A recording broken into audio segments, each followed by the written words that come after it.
ಇದು ಒಂದು ಮನುಷ್ಯ. ಓಕೆನಾ? ಈ ಎರಡು ಮನುಷ್ಯ ಏನು ಮಾಡ್ತವೆ, ಜೊತೆಯಲ್ಲಿ ನಿಂತಿದ್ದಾವೆ. ಓಕೆನಾ? ಅರ್ಥ ಆಯ್ತಾ? ಅರ್ಥ ಆಯ್ತು ಸರ್. ಎಸ್ ಸರ್ನೋ? Yes sir. ಈ ಮನುಷ್ಯನಿಗೆ ಹೇಗೆ ಮಾತುಕತೆ ಕೂಡ ಬರ್ಸ್ಕೋಬೇಕು ಅಂದರೆ, ಈ ಮನುಷ್ಯನಿಗೆ ಹೇಗೆ ಮಾತು ಬರ್ಸ್ಬೇಕು? ಈಗ ನಮಗೆ ಮಾತು ಬರುತ್ತೆ, ಈ ಮನುಷ್ಯನಿಗೆ ಮಾತು ಬರುತ್ತಾ? ಬರಲ್ಲ ಸರ್, ಬರಲ್ಲ. ಈ ಮನುಷ್ಯನಿಗೆ ಬರಲ್ಲ. ಇವೆರಡು ಮನುಷ್ಯನ್ಗಳಿಗೂ ಮಾತು ಬರಬೇಕು ಅಂದರೆ ಏನು ಮಾಡ್ಬೇಕು ನಾವು? ಮಾತನ್ನು ಬಳಸಬೇಕು.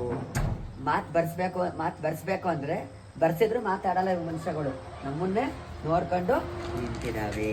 ಆ ಶಕ್ತಿ ಮತ್ತು ಇವು ಶಕ್ತಿ, ಇವು ಪ್ರಧಾನ ಮುಖ್ಯಮಂತ್ರಿ ಮನುಷ್ಯಗಳಿವು. ಏನಪ್ಪ ಅಂತಂದರೆ ಪ್ರಧಾನ ಮುಖ್ಯಮಂತ್ರಿ ಮನುಷ್ಯಗಳು. ಇವೆಲ್ಲ ಸುತ್ತ ಹಳ್ಳಿ ಇಡೀ ಕರ್ನಾಟಕದಲ್ಲೇ ಇರ್ತವೆ ಎರಡು ಮನುಷ್ಯಗಳು. ಓಕೆನಾ? ಇದು ಸೂರ್ಯ ಯಾವಾಗಲೂ ಮನುಷ್ಯನ ಜೊತೆನೆ ಇರುತ್ತೆ. ಬೆಳಗ್ಗೆ ಸೂರ್ಯ, ಸಂಜೆ ಚಂದ್ರ. ಓಕೆನಾ? Okay sir. ನಾವು ತಿನ್ನುವಂಥ ಆಹಾರಗಳೇನು? ಸಸ್ಯಾಹಾರಿ ಮಾಂಸ. ಮೀನು, ಫಿಶು, ನಳ್ಳಿ ಅವು ತಿನ್ನುವಂಥ ಆಹಾರಗಳು ಸಸ್ಯಾಹಾರಿ ಮಾಂಸ. ಇವೆರಡು ಮನುಷ್ಯಗಳನ್ನು ನಾವು ಮುಂದಕ್ಕೆ ತರಬೇಕು. ಮಾತನ್ನು ಬರೆಸಿ ಮುಂದಕ್ಕೆ ಇವೆರಡು ಮನುಷ್ಯಗಳನ್ನು ಮುಂದಕ್ಕೆ ತರಬೇಕು. ತಂದು ನಾವೇನು ಮಾಡಬೇಕು? ಉಪಾಯಿಸ್ಕೊಂಡು ನಾವು ಬದುಕಬೇಕು. ಆರ್ ಕಡೆ ಮುಂದ್ಗಡೆ ಬದುಕಿ ನಮ್ಮ ಕಾಲ ಮೇಲೆ ನಾವು ನಿಂತ್ಕೊಂಡು ಬದುಕಿ ನಮ್ಮ ಆಟಾಚಾರಗಳನ್ನು ತೋರಿಸ್ಬೇಕು. Okay sir? Yes sir.